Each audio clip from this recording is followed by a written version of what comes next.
네, HIBS 김다혜 기자입니다. 먼저 가장 중요한 전인교원 확보율과 교육비 환원율에 대해서 질문드리겠습니다. 이제 이는 매년 등심위에서 논의되고 있는 굉장히 중요한 사안입니다. 양 선본이 생각하는 적정한 전인교원 확보율과 교육비 환원율에 대해 말씀해 주시기 바랍니다. 이제 여기서 적정한 전인교원 확보율과 교육비 환원율은 현실적으로 등심위에서 논의할 수치를 묻는 거고요. 이를 확충하기 위한 구체적인 방안을 말씀해 주시면 감사하겠습니다.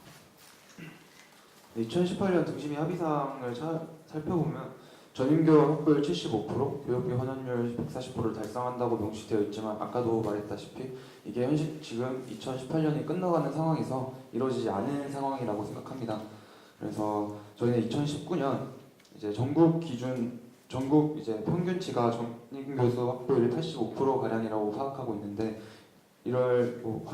1년 내에 85% 혹은 80%의 수준까지 가기는 힘들다고 파악하기 때문에 약 75% 정도의 다시 한번 전인교수 확보율을 추구하고 있고, 또 교육비 환원율 같은 경우에는 전국 평균이 약 175% 정도로 파악되고 있는데 지금 140%도 충족시키지 못하는 약 125%에서 126% 정도에 불과합니다.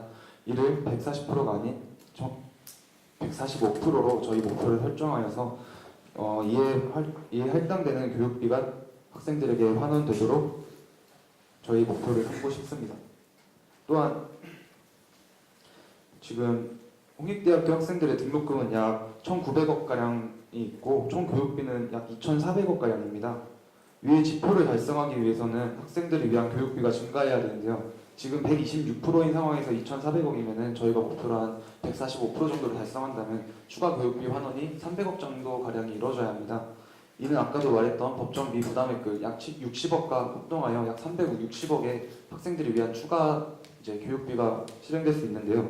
이 부분을 공약된 일부인 어도비툴 배포, 졸업준비금 지원, 교육환경 개선 등에 우선 지원하여 교육비 환원율을 증가시키는 구체적인 방안을 좀 더 모색해 나가고자 합니다. 또한 전임교원 채용 확보율에 대한 구체적인 방안에 대해서는 아까도 말씀했다시피 교수의 충원에 관한 학생들의 같이 논의가 진행되어야 한다고 생각합니다. 미채용 결과 정보 공유, 그리고 2학기 채용 명단 및 확보율과 진행사항 공유를 요청하고 전임교원 채용에 관한 학과별 채용 통계 근거 자료를 공유해 줄 것을 역시 요청할 계획입니다. 이를 통해 실질적인 교수 채용이 이루어지는지에 대한 확인 후 진행되지 않는다면 합의사항을 근거로 계속해서 요구해 나갈 예정입니다. 네, 답변 감사합니다. 클래스업 선분도 답변해 주세요. 네, 대학알림이 사이트를 통해서 조사를 한 결과 서울권 대학교의 학생 기준으로 전인교원 확보율은 평균이 83.7%입니다. 하지만 홍익대학교의 경우는 75%에 그치고 있고 교육비 환원율 역시도 2016년 기준 대학 평균은 184.89%, 홍익대학교는 124.99%에 불과합니다. 적립금 1위와 등록금 13위라고 하는 어떤 교육 지표에 반해서 굉장히 초라한 지표들이라고 할 수 있겠습니다. 적어도 이런 지표들을 장기적으로 서울권 평균 수준까지는 올려야 되는 것이 맞다라고 하는 것이 저희 주장이고요.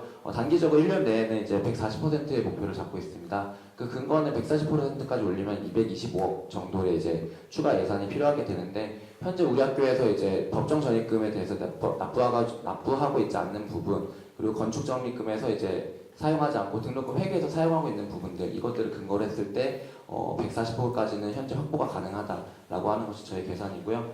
전인교원 확보율 같은 경우도 아까 말씀하신 대로 우리 학교는 계속해서 채용을 하고 있지 않는데, 첫 번째로는 채용을 더 늘려라라고 하는 것을 학교를 압박하기 위해서 정량적 지표, 정상적 지표를 수집을 해서 압박을 할 예정이고요. 두 번째로는 학교에서 채용하지 않는 것에 대해서 정확한 채용 근거라던가 기준이라던가 이런 것들을 요구할 예정입니다.